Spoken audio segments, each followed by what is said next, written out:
ఈ రోజు జరిగే బీసీ బంద్ లో యావత్ తెలంగాణ ప్రజానీకం పాల్గొనాలని డిప్యూటీ సీఎం భట్టి విక్రమార్క పిలుపునిచ్చారు. బీజేపీకి వ్యతిరేకంగా జరుగుతున్న బీసీ బంద్ లో యావత్ ప్రజానీకం సకల వర్గాలు పాల్గొనాలని సూచించారు. ప్రధాని మోదీ, రాష్ట్రపతి ద్రౌపది ముర్ము దగ్గర రాష్ట్ర బీజేపీ నాయకులు బీసీ బిల్లు కోసం సమయం తీసుకుని చర్చించేందుకు చొరవ తీసుకోవాలంటూ డిమాండ్ చేశారు.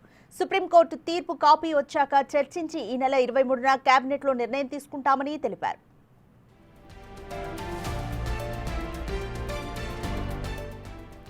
కాంగ్రెస్ పార్టీ ఇచ్చిన హామీ మేరకు ఓబీసీలకు 42% రిజర్వేషన్లకు కట్టుబడి ఉందన్నారు. 100 సంవత్సరాలు పైబడిన స్వాతంత్ర భారతదేశంలో ఎక్కడా లేని విధంగా ఆర్థిక, సామాజిక, విద్య, రాజకీయ సర్వే నిర్వహించామని తెలిపారు. సర్వే వివరాలతో బీసీలకు 42% రిజర్వేషన్ను కల్పించేందుకు శాసనసభలో బిల్లు ప్రవేశపెట్టి ఏకగ్రీవంగా ఆమోదింపజేసి గవర్నర్కు పంపామన్నారు. గత బీఆర్ఎస్ ప్రభుత్వం 2018లో స్థానిక ఎన్నికల సమయంలో స్థానిక సంస్థల ఎన్నికల్లో 50% పెంచకుండా క్యాప్ విధిస్తూ చట్టం తీసుకొచ్చిందన్నారు. ఆ చట్టాన్ని తొలగిస్తూ ఆర్డినెన్స్ ఇచ్చామన్నారు.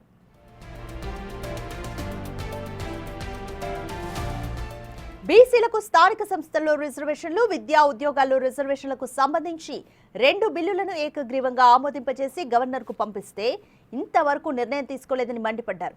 బీసీ రిజర్వేషన్ల కోసం కాంగ్రెస్ ప్రభుత్వం అన్ని విధాలా కృషి చేస్తుందన్నారు. కేంద్రంలోని బీజేపీ ప్రభుత్వం కొన్ని నెలలుగా బీసీ చట్టం అమల్లోకి రాకుండా అడ్డుకుంటుందని ఆరోపించారు. బీజేపీ నైజం రాష్ట్ర ప్రజలకే కాదు దేశం మొత్తానికి అర్థమైందన్నారు. రాష్ట్రం నుంచి అఖిలపక్షంగా వచ్చి రాష్ట్రపతిని, ప్రధానమంత్రిని కలుస్తామని పదే పదే లిఖితపూర్వకంగా విజ్ఞప్తి చేసినా అనుమతి ఇవ్వడం లేదని వివరించారు.